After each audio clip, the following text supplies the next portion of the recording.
Em lại xin chào tất cả mọi người nhá. Mời các bác vào ngắm hoa lan.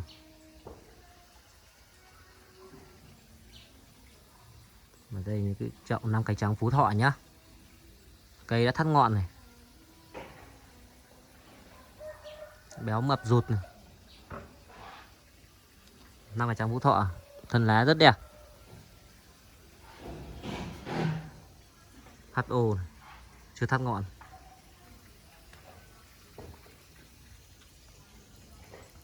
Phú Thọ.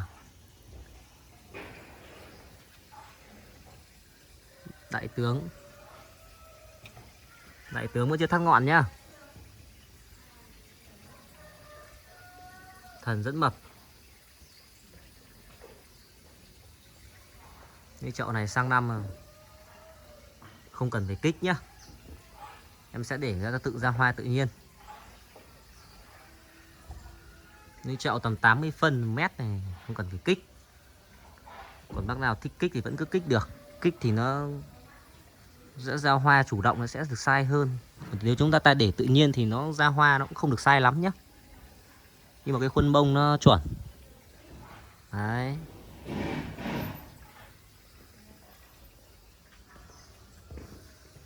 Phú Thọ này thì đang được rất nhiều những cái nhà vườn lớn này đang làm hoa Tết rất nhiều nhé. Bởi vì cái dòng này nó cũng làm dễ hoa. Cái dòng Phú Thọ với cái dòng Đại tướng. Đại tướng thì em không biết như nào, các bác không làm thì thôi, nhưng mà Đại tướng làm nó rất dễ ra hoa nhé. Đấy. Thân lá đẹp, dễ chăm, dễ làm hoa.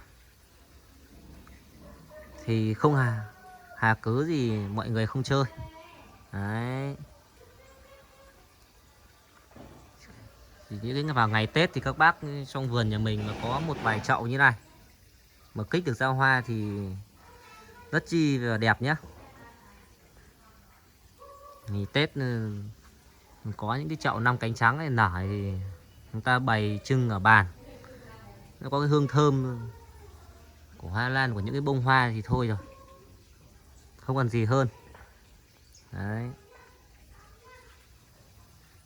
Thì dù cái thời điểm nào lan nó có rẻ nhưng mà em vẫn cứ chăm những cái dòng từ năm cánh trắng Phú Thọ nhá. Ta chơi lan, yêu lan đam mê thì cây nào cũng quý cả. Nay mời các bác vào nói chuyện và ngắm lan xíu. Các bác vào kênh em xem thì cho em xin một nút chia sẻ và một nút đăng ký kênh để ủng hộ kênh phát triển nhá.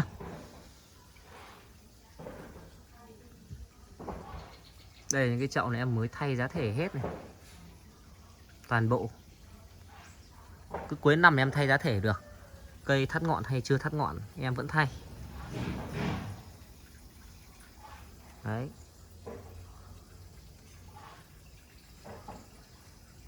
Thì cái cây nó vào cuối năm rồi, nó vào cái mùa nghỉ rồi thì chúng ta thay được giá thể. Cây nó sẽ không bị mất sức, nó không bị suy yếu nhá. Nó không có hại gì cho cây.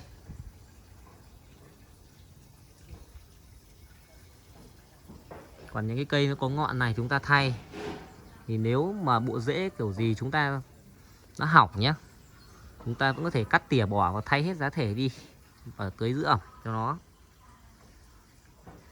thì vẫn ok nhá. Thì cây nó cứ vẫn thắt ngọn lại thôi.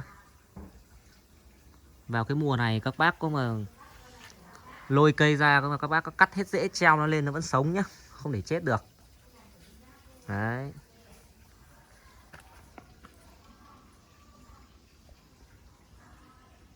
Toàn chậu em mới thay hết.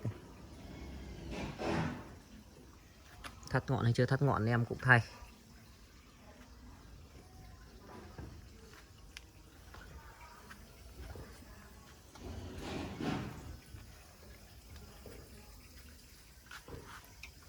Rất nhiều cây em rút hết ngọn đi rồi nhá. Em sẽ để cho nó béo thắt lại. Đấy. Các bác cứ kêu chăm lan này, có cần gì đâu mà cây vẫn béo múp mụp mụp. Đấy, em ghép nó lên một cái lũa mục này nhá. Đấy, các bác nhìn thấy rễ này, nó ra nó sẽ bám vào. Em chỉ có tưới nước không thôi mà vẫn cứ mập rụt. Và em sẽ để ăn nắng tự nhiên, nắng mưa luôn này. Các bác nhìn thấy cái kiểu cảnh đúng tự nhiên này, cây tự nhiên này. Đó. Đấy. Đấy, cây em rút hết ngọn này, để cho nó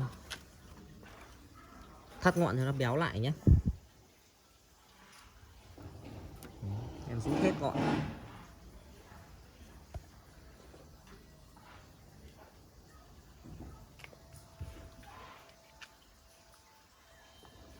Cuối năm cây cối vẫn cứ lá vẫn còn nguyên các bác ạ. Đấy, các bác chăm sao hạn chế cho nó rụng lá thôi nhá. Coi như hầu như cái lá gốc chỉ có rụng 1-2 cái lá gốc thôi, chứ còn lá vẫn còn nguyên nhá.